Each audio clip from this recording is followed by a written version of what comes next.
must be the place. Professor Ubier's house. Looks pretty creepy. I'd been away from Paris and hadn't seen Nico for nearly 6 months. I wanted to celebrate our reunion, but she had other plans. An appointment with an archaeologist. Something to do with a Mayan stone she came across while researching a story. The guy who answered the door didn't look much like an archaeologist to me. I had a bad feeling about this.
There were only 3 things I didn't like about spiders. The way they looked, the way they moved, and the fact that they lived on the same planet as me. This spider was big, mean, and hairy, and definitely not a native of Europe.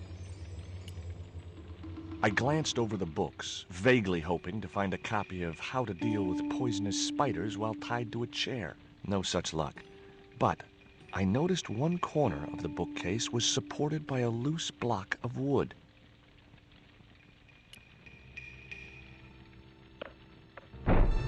Maybe I'd been a little heavy-handed, but it was a question of survival. Of course, I was still tied to a chair in a burning house with no means of escape.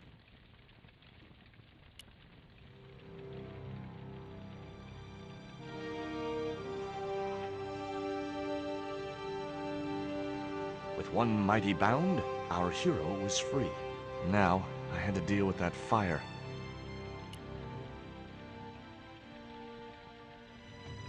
In the drawer was a small decorated pot.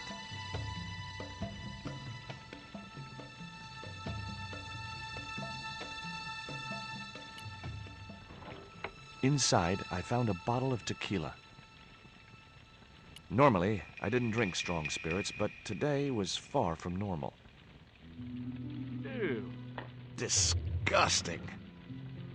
Not only did the tequila burn like hell, I just managed to stop myself from swallowing the worm. There was something short, fleshy, and gross on the carpet. It was the worm from the bottle of tequila. Nice couple.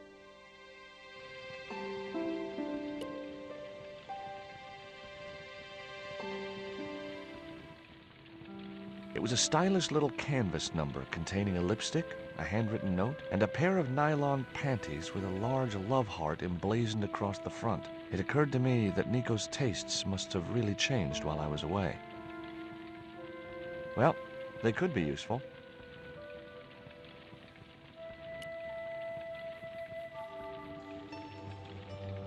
That dart was sharper than a mosquito's business end, but this didn't deter me from getting it anyway.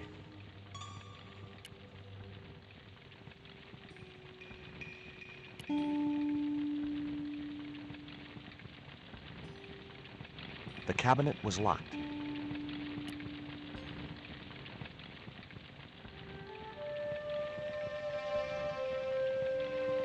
There was no pressure in the siphon. I guess it was out of gas.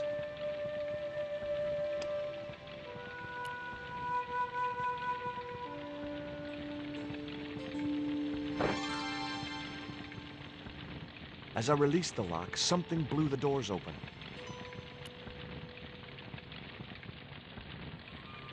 That cylinder was hot. I couldn't pick it up with my bare hand. The panties I'd found in Nico's bag were just what I needed to wrap around the hot cylinder.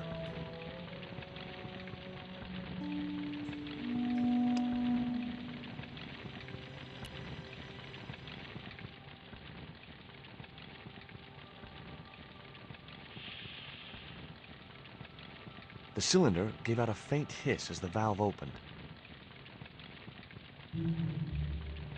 Huh? Now I had one primed up and ready to use extinguisher.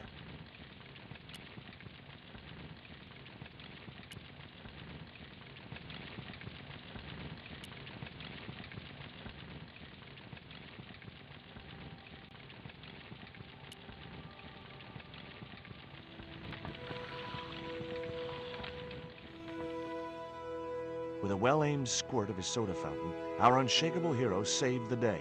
Now it was time to start looking for Nico. I wasn't going to burn myself on that red-hot doorknob, and it wasn't the time for subtlety.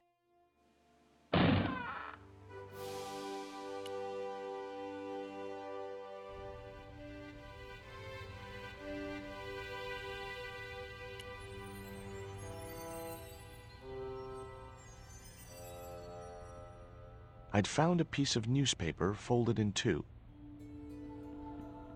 It referred to a forthcoming eclipse of the sun. Unfortunately, it wouldn't be visible from Europe. The best place to view the eclipse would be Mexico.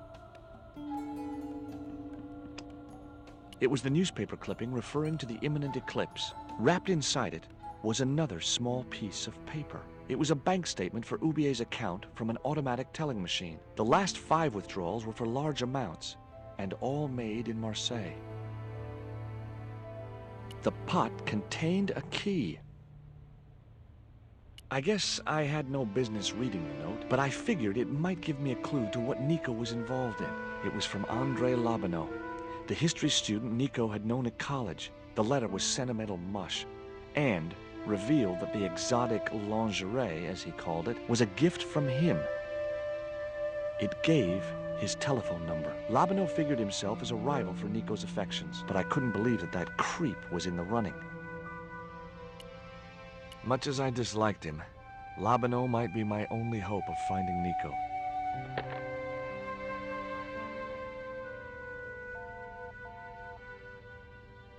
Hi, Andre? Who is this? It's George Stobart, Nico's boyfriend. Don't you mean ex-boyfriend? Look, I didn't call you just to pick a fight. I need to talk to you about Nico. Can't you accept she's just not interested in you? Listen, Andre, we need to talk. Nico's life depends on it. Okay. You remember the cafe at Montfaucon? Sure. Andre? You'd better show, you creep. I felt an irrational urge to wipe my ear.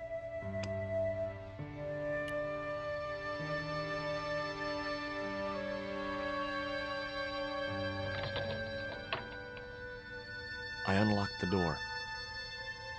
I wasn't looking forward to meeting Labanau again, but he was my only link with Nico.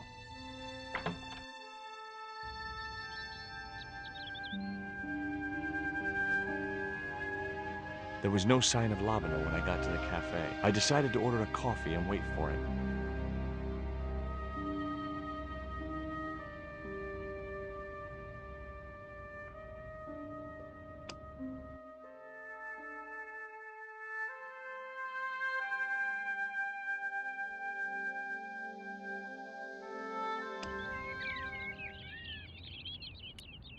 Pardon me, but don't I know you?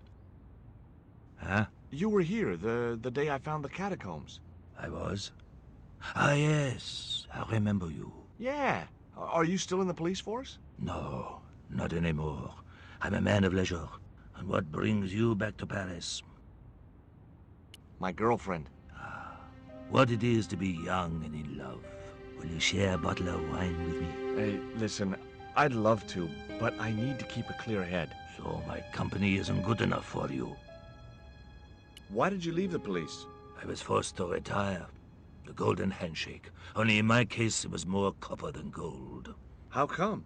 I was made a scapegoat to cover up the department's inefficiencies. Have you ever heard of a Professor Oubier? No, monsieur. I don't recall the name. Well, apparently he's an expert on Mayan art and history. A little out of my field of experience, monsieur. If he'd been a serial killer or a sodomite, I might have been able to help.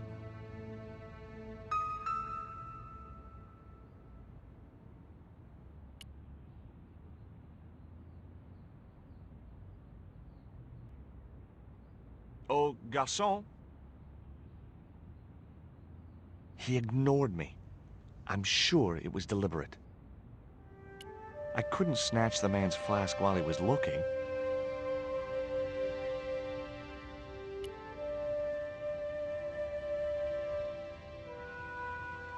Hey, you. What? I'd like a cup of coffee if you don't mind. When I finish serving this gentleman.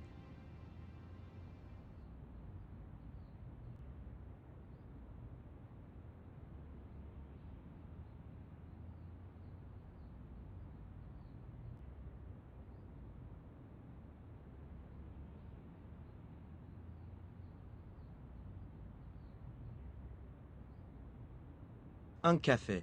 Thanks. What does that guy keep pouring out of his flask? Absinthe.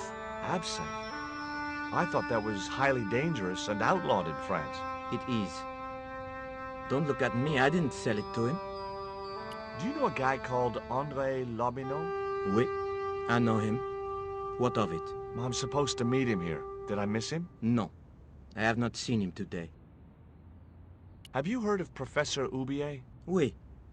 He married that actress, the little dachshund. They used to come here. The nutty professor and the movie star.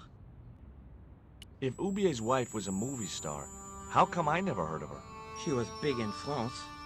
The world doesn't stop at Hollywood. Her stage name was Carol Climax. She died in suspicious circumstances. How did Oubier's wife die? I heard he shot her. And got away with it? He had a good lawyer and a watertight alibi. Why would an eminent public figure like Oubier risk everything for murder? He wouldn't be the first, would he?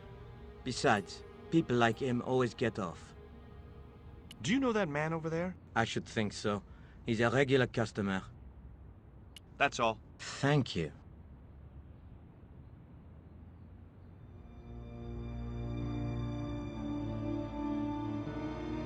Well, well, this is a surprise, Georgie.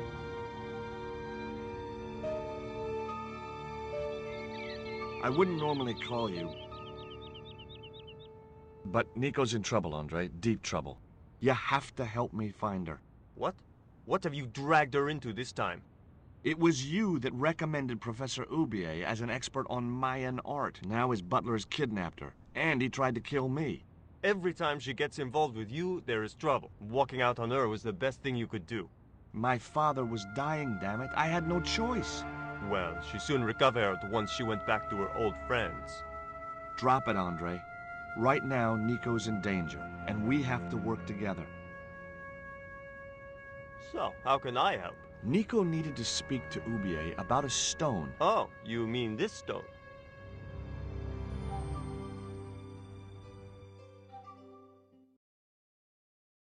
So that's what all the trouble's about. Precisely. Nicole told me to guard it with my life. Well, it's worth more than that, surely. Oh, very funny. What's funny is that your life really is on the line. What are you talking about? The stone is a Mayan artifact, dummy, and the guy who kidnapped Nico is from Central America. It was the stone they were after. Oh my god, you mean I could be in danger too? What do you suppose the carving on the stone means? I don't know. I haven't shown it to anyone. Why don't you just give it to me? I don't want your death on my conscience, George. Where did Nico get the stone? I'm not sure I should tell you. Oh, you should. It was something to do with smuggling. Why didn't Nico take the stone to Ubier? I don't know. Perhaps she suspected something like this would happen. If she's been hurt, Andre, I'll break every bone in your body. No, that's typical of you. Do you think I don't care what happens to Nicole? It occurred to me that slugs don't have bones to break, but I kept that thought to myself. Tell me about your friend Ubier. He's more of a professional acquaintance than a friend. I see. So you don't really know him at all? No, I don't. Does Ubier employ a guy from Central America? Maybe. I don't know.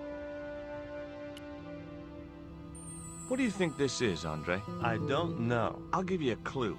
It's got more backbone than you. You think you're amusing, don't you? What can you tell me about this pot? South or Central American, I'd say. I have a friend who'd be able to tell you more. Where can I find this guy? He owns a gallery on the left bank. The Gliese Gallery. See you later. Goodbye, Georgie.